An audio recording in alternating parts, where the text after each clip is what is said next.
আসসালামু আলাইকুম। ওয়ালাইকুম আসসালাম। বসো বসো। পড়াশোনা কমপ্লিট? হ্যাঁ, পড়াশোনা চলতেছে। আচ্ছা, সাকিব তুমি মাসে বেতন দিছো? না স্যার, দিনই সামনে মাসে দিয়ে দিব। এই তোমার কি অবস্থা, তুমি বেতন দিছো এই মাসে? জি স্যার, বেতন দিছি। আচ্ছা সাকিব তুমি বলো তো, এক আর এক কত হয়? একে একে 2 হয় স্যার। আচ্ছা সাকিব তুমি বলো, আমাদের যে বারণী নদী আছে এই নদী কে খনন করেছিল? জানি না স্যার। এই কি পড়ে আসিস তুই, এত সহজ প্রশ্ন পারিস না? আচ্ছা যাই, তোমার গ্রামের নাম কি? স্যার, আমার গ্রামের নাম মোহাম্মদপুর।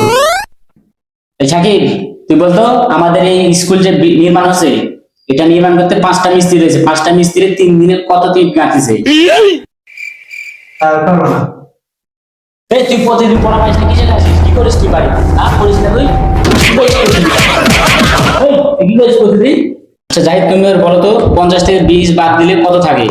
স্যার, 50 থেকে 20 বাদ দিলে 30 টাকা। কোনো মনোযোগ নেই পড়াশোনায়। একদিন যাই দেখতে শিখে কিছু তুই।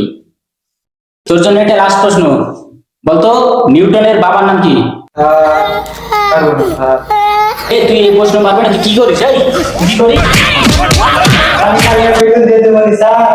আচ্ছা ঠিক আছে বাবা, চলো তুই পড়াশোনা ভালো পারবো, তুই কালকে মনোযোগ দিয়ে পড়ে আসবি, বুঝতে পারছিস? স্যার ঠিক আছে, কালকে বেতন দিয়ে দেবো। আচ্ছা তাহলে আজকে এই পর্যন্তই।